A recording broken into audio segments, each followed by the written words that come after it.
Pokemon is undeniably one of the most iconic and beloved brands to ever grace this plane of existence. I tried to make my mic look like a Pokeball, but it simply did not work out. So here we are. It looks like one of them popsicle sticks. Captivating generations with its unique creatures, engaging adventures, and enduring cultural impact. The phenomenon known as Pokemon has made an undeniable mark on a worldwide scale, leaving an enduring legacy that reaches far and wide. If you were to approach just about anyone and ask them about their familiarity with Pokemon, there's a high chance that they have either seen it or played it at some point in their life. Whether it's through the video games, the animated series, or even the playing cards, Pokemon's influence has touched the lives of countless individuals, making it a cultural touchstone that transcends borders. Pokemon is known for three main things. First, they're the games, which transport the players into a world with captivating battles, unique creatures, and this allows them to become Pokemon trainers in their own right. Second, there's the beloved anime series, which has brought the world of Pokemon to life on screen, following the journeys of Ash Ketchum and his friends as they explore new regions, meet new Pokemon, and face new challenges. I'm realizing right now that I wrote this like I'm trying to fill in time for an essay. I apologize, but I guess we're already here. I ain't gonna stop now. And third, we have the iconic trading cards, which have become collectible treasures, paper gold in a sense. This offers the Pokemon fan a chance to battle in real life. But today we're diving into just one aspect of Pokemon, and that is the Pokemon anime. The first episode of the Indigo League is probably one of the most iconic moments in television history. I vividly recall watching it. Even though it feels like such a long time ago, the memories of this episode stay etched into my brain. To me, this first episode is a shining example of near perfection. It is a masterful introduction into this captivating world. However, when it comes to the remainder of season 1, I did not like it all that much, to be completely honest. I thought it was quite boring,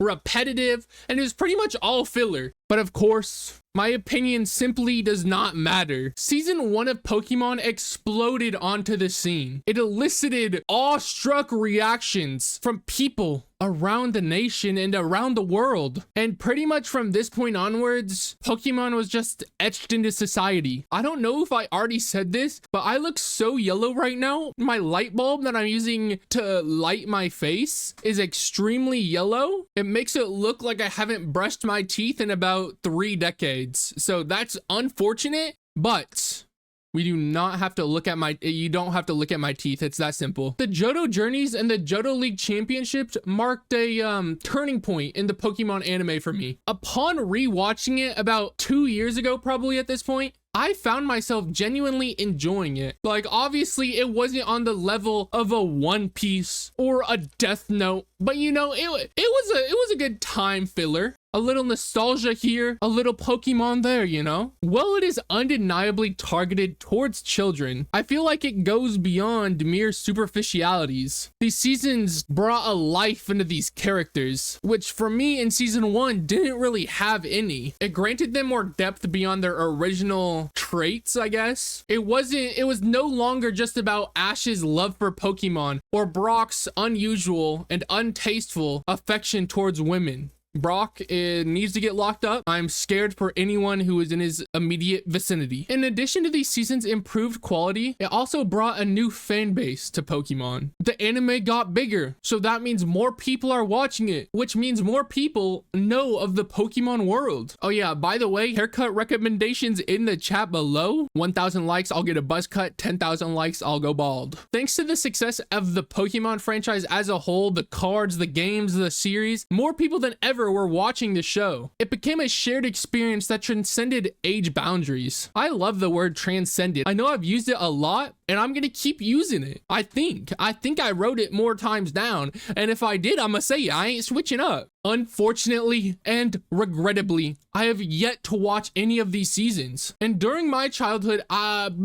the age of 7 probably, is when I was a big Pokemon enthusiast, when I watched the anime the most. These seasons were just simply not on. The first 2 were, and then black and white, and then it just as more years passed, more came out, obviously.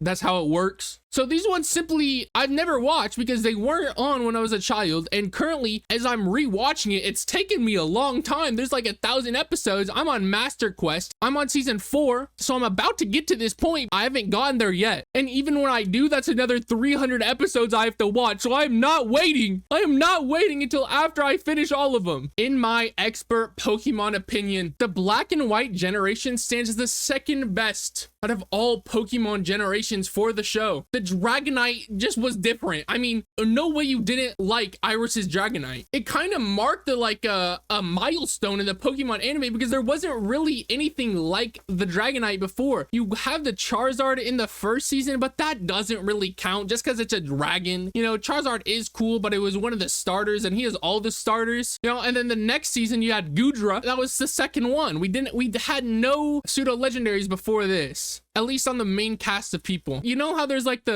girl character and then there's the boy character that are along with Ash? I do not remember who the guy was. I looked him up and I just don't remember him. It's like he was erased from my memory. And I feel like this season it was when the animation started to get really good. Like this season and the next were probably top tier. Not even probably. I don't know why I said probably. They were top tier. Undoubtedly, Pokemon X, Y, and Z marked a zenith, like the Terraria sword, the best of the best in the Pokemon franchise. That cinematic showdown between Ash, Greninja, and Mega Charizard was like nothing else. That had me so hyped up. I honestly think it was one of the best fight scenes in really any show ever. I think it can, like, Pain versus Naruto. Hey, who knows? I mean, they're like on the same tier. Serena, in my opinion, was the best woman character in the entire show, and I think she was probably top 3 characters overall. You gotta have Ash at number 1, even if he doesn't deserve to be there, but he's a main character, you know. It's like not having Luffy as your number 1 favorite character in One Piece. You're weird.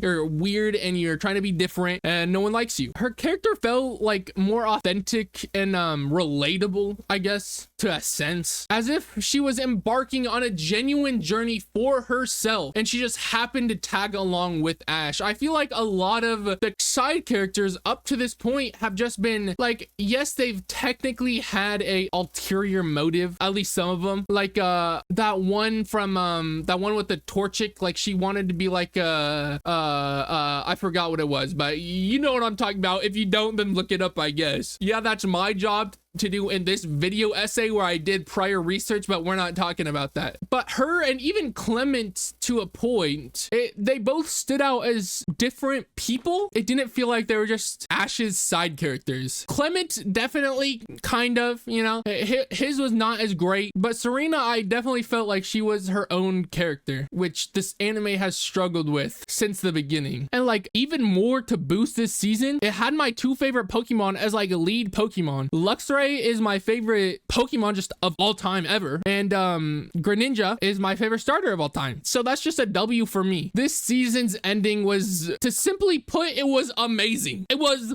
outstanding. When Serena kissed Ash as she was like going down that escalator or up it, I do not remember. It was beautiful. It felt like Ash was finally growing up. It felt like he was finally becoming his own individual human being. It felt like it could have marked a turning point. Then this season ruined it all.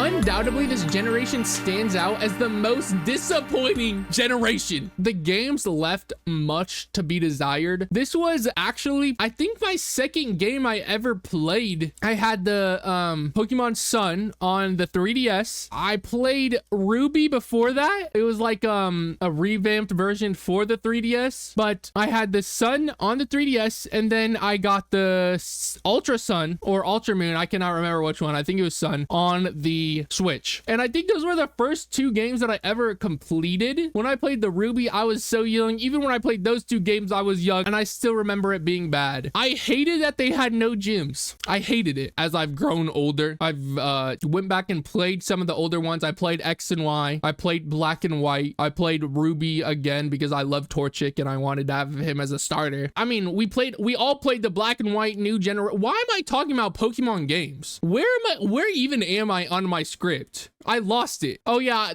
okay, I was saying the games left much to be desired, and the animation for the anime series was so bad. Oh god. It made him look like a CoComelon video before CoComelon videos were a thing. I wrote down here that I'll read it directly off my script. And Ash's new voice actor made him sound like the average child EDP goes for. But that is simply not true, because I'm pretty sure the person EDP was messaging was like 13. They made this guy sound like he was 6 at max. My personal dissatisfaction with this series left me unable to continue. I just gave up. I don't remember what episode I was on. It had to be one of the earlier ones because I just could not handle it. And this was the real turning point for the downfall of Pokemon. Throughout all of Ash's journey, we've all come to this collective agreement that Ash is gonna lose at the end. It just happens. It's something that happens, and it's unfortunate for Ash. So you would think that when this book finally ends, when there's no more pages that could be turned, this would be a big deal. Let me tell you right now, pal, it was not a big deal. After 25 long years, Ash's victory finally arose. He finally achieved victory in the Pokemon League. And to be completely honest, I didn't even know about it until like a couple months later. I wouldn't have even known about it until this video if it wasn't for TikTok. I mean, I probably would have found out somehow, but we don't care. We, as in a collective mass of all of us, even you right there, I'm staring deeply into your eyes. You too. God dang, the closer I get, the more yellow my face. You can like see the pores on my skin. After the conclusion of the Sun and Moon series, Ash's story came to an end. And I have not yet ventured into the new seasons of Pokemon. Once I eventually catch up, I probably will. Like, once I get past season 4, you know, and then season 5 and 6 and 7 and 8 and 9, and then all the way into whatever season this new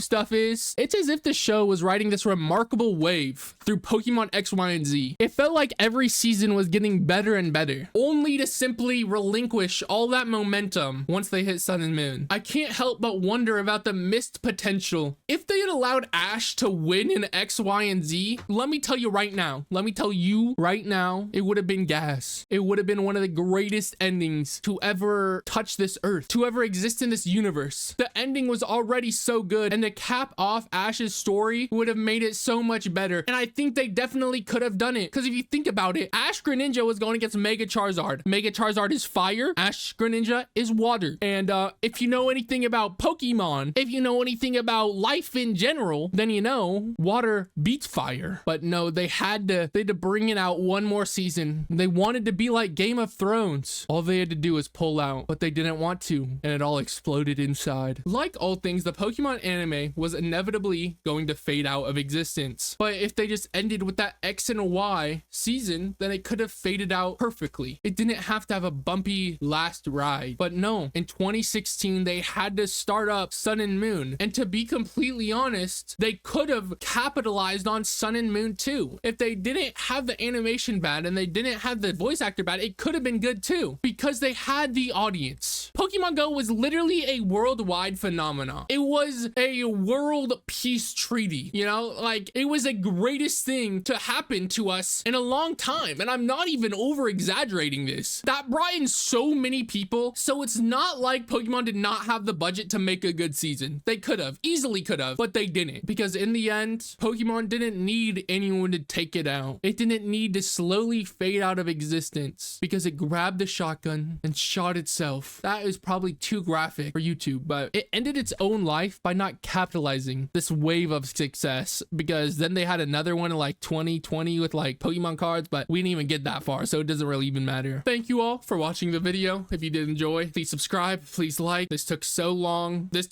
video has the highest production quality out of all my videos combined. $200 to buy this camera. My next video is about Minecraft, so if you'd enjoy that, then good for you, I guess. See you next time in like 2 weeks, because I'm terrible at uploading consistently.